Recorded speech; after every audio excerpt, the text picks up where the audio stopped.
नमस्कार। कौन बनेगा करोड़पति के मंच से आज मैं आपसे एक सवाल पूछना चाहता हूं। क्या आपने कभी सोचा है कब कोई भारतीय अपने देश के बनाए रॉकेट में बैठकर अंतरिक्ष जाएगा? कब हम कहेंगे कि अंतरिक्ष में भी हमारा घर है, हमारी पहचान है? यह सवाल अब सपना नहीं, हकीकत बनने के करीब है। गगनयान यह सिर्फ एक मिशन नहीं, भारत के आत्मसम्मान की उड़ान है। विक्रम साराभाई जैसे वैज्ञानिकों का सपना था कि भारत विज्ञान में सबसे आगे रहे, और इसरो आज उसी सपने को पंख दे रहा है। कल्पना कीजिए, एक भारतीय अंतरिक्ष यात्री अपने देश के वैज्ञानिकों द्वारा बनाए यान में पृथ्वी का चक्कर लगा रहा है। वह दृश्य सिर्फ एक व्यक्ति का नहीं, बल्कि 140 करोड़ भारतीयों की उम्मीदों का प्रतीक होगा। गगनयान भारत को उन देशों की कतार में खड़ा करेगा जिन्होंने अंतरिक्ष में इंसान भेजे हैं। तो आइए जानें क्या है गगनयान, कैसे चुने गए हमारे व्योमनॉट्स, और कैसा है वह रॉकेट जो उन्हें अंतरिक्ष तक ले जाएगा। क्या आप तैयार हैं भारत के इस गौरवशाली अध्याय का हिस्सा बनने के लिए? चलिए शुरू करते हैं। गगनयान, यहां गगन का मतलब आसमान और यान का मतलब वाहन। भारत का पहला मानव अंतरिक्ष मिशन जिसमें हम अपने नागरिकों को अंतरिक्ष में भेजेंगे। इसरो 3 भारतीय अंतरिक्ष यात्रियों को पृथ्वी की निचली कक्षा में लगभग 400 किलोमीटर ऊपर 3 दिन के लिए भेजेगा। वे वैज्ञानिक प्रयोग करेंगे और यान की सुरक्षा जांचेंगे। मिशन का असली मकसद भारत की तकनीकी क्षमता दुनिया को दिखाना। अब तक अमेरिका, रूस, चीन ही यह कर पाए हैं। अब भारत भी इस क्लब में शामिल होगा। यह मिशन भविष्य के लिए रास्ता खोलेगा, जैसे अपना स्पेस स्टेशन या चांद पर इंसान भेजना। राकेश शर्मा रूसी यान से गए थे, लेकिन इस बार सब कुछ अपना, रॉकेट, यान और अंतरिक्ष यात्री। यह मेक इन इंडिया और आत्मनिर्भर भारत का सबसे बड़ा उदाहरण है। गगनयान हर युवा को प्रेरित करेगा। अगर आप बड़े सपने देखते हैं तो कुछ भी नामुमकिन नहीं। सवाल है, इन व्योमनॉट्स को कैसे चुना गया? आईएसआरओ और भारतीय वायुसेना ने देश के सबसे बेहतरीन टेस्ट पायलटों में से चयन किया। हजारों पायलटों में से शारीरिक और मानसिक परीक्षा के बाद 4 चुने गए। ये हैं ग्रुप कैप्टन प्रशांत बालकृष्णन नायर, अजीत कृष्णन, अंगद प्रताप और विंग कमांडर शुभांशु शुक्ला। ये अनुभवी टेस्ट पायलट हैं जिनके पास हजारों घंटे का उड़ान अनुभव है। गगनयान की पहली उड़ान में इनमें से 3 अंतरिक्ष में जाएंगे, चौथा बैकअप रहेगा। ये सिर्फ पायलट नहीं, अब भारत के अंतरिक्ष दूत हैं। इनकी सफलता हर भारतीय की सफलता होगी। ये उस सपने को साकार करने जा रहे हैं जो पीढ़ियों ने देखा है। अंतरिक्ष यात्री बनना सिर्फ चुने जाने तक सीमित नहीं, असली परीक्षा है कठोर प्रशिक्षण।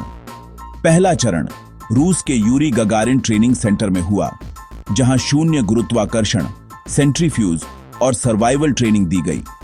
रूस से लौटकर बेंगलुरु में एस्ट्रोनॉट ट्रेनिंग फैसिलिटी में गगनयान के लिए विशेष प्रशिक्षण हुआ। सिम्युलेटर में हजारों घंटे बिताए, हर सिस्टम को चलाना और आपात स्थिति में प्रतिक्रिया सीखना पड़ा।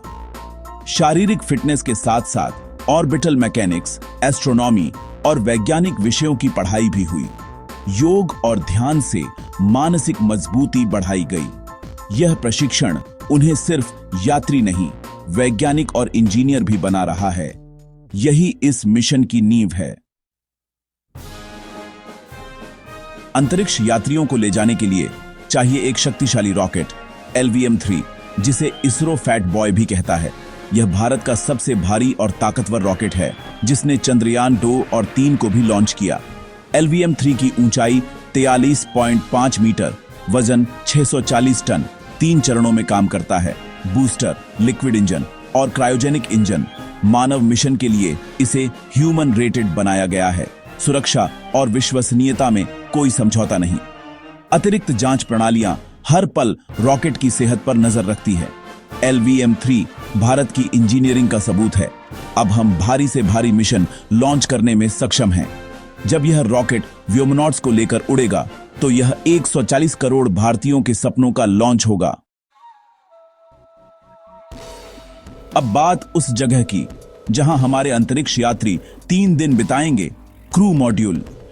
यह कैप्सूल LVM-3 के ऊपर लगा होता है। यही अंतरिक्ष यात्रियों का घर और सुरक्षा कवच है। अंदर 3 लोगों के बैठने की जगह, आधुनिक कॉकपिट, जीवन रक्षक प्रणाली और खाने पीने की व्यवस्था है। सुरक्षा के लिए बाहरी हीट शील्ड है जो वायुमंडल में वापसी पर हजारों डिग्री तापमान से बचाती है। बड़े पैराशूट कैप्सूल को समुद्र में सुरक्षित उतारते हैं। सबसे अहम क्रू एस्केप सिस्टम, जो आपात स्थिति में कैप्सूल को रॉकेट से अलग कर सुरक्षित ले जाता है। इसरो ने इस सिस्टम का कई बार सफल परीक्षण किया है। यात्रियों की सुरक्षा सर्वोपरि है। गगनयान जैसा मिशन रातों रात नहीं होता। हर सिस्टम की कड़ी जांच जरूरी है।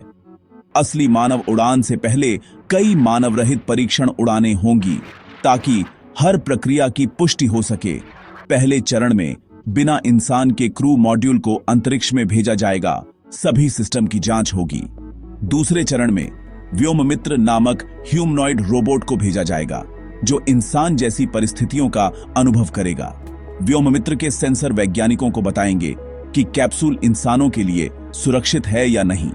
इन परीक्षणों के बाद ही असली मानव उड़ान होगी। हर कदम पर सतर्कता, यही इसरो की सफलता की कुंजी है। गगनयान सिर्फ एक और अंतरिक्ष मिशन नहीं, यह भारत के वैश्विक कद और बढ़ती ताकत का प्रतीक है। भारत अब उन चुनिंदा देशों में होगा जो अपने रॉकेट से इंसान अंतरिक्ष में भेज सकते हैं। इससे भारत को अंतरिक्ष तकनीक, व्यापार और सहयोग में नई ऊंचाइयां मिलेंगी। गगनयान के लिए विकसित तकनीकें जैसे जीवन रक्षक प्रणाली दूसरे क्षेत्रों में भी काम आएंगी। यह मिशन युवाओं को विज्ञान और तकनीक की पढ़ाई के लिए प्रेरित करेगा। सबसे बढ़कर यह 140 करोड़ भारतीयों के लिए गर्व और प्रेरणा का स्रोत है। जब हमारे अंतरिक्ष यात्री तिरंगे को सलाम करेंगे, वह पल हर भारतीय के दिल में हमेशा रहेगा। गगनयान की सफलता एक नई शुरुआत होगी। भारत की अंतरिक्ष महत्वाकांक्षाओं के लिए लॉन्च पैड। अगला सपना, क्या भारत अपना खुद का अंतरिक्ष स्टेशन बनाएगा? क्या हम चांद पर भारतीय को भेजेंगे? गगनयान से मिली तकनीक और अनुभव हमें इन बड़े लक्ष्यों के लिए तैयार करेंगे। कल्पना कीजिए, भविष्य में भारतीय अंतरिक्ष स्टेशन, जहां हमारे वैज्ञानिक महीनों तक शोध करेंगे। चांद पर भारतीय का पहला कदम। जय हिंद कहते हुए गगनयान सिर्फ 3 यात्रियों की उड़ान नहीं, भारत के भविष्य की कहानी है। तो अपनी आंखें बंद कीजिए और सोचिए, अंतरिक्ष में भारत का भविष्य कैसा होगा। अब आप स्पेस और साइंस से जुड़ी हुई अमेजिंग जानकारी के लिए हमारे चैनल को सब्सक्राइब कर सकते हैं। धन्यवाद।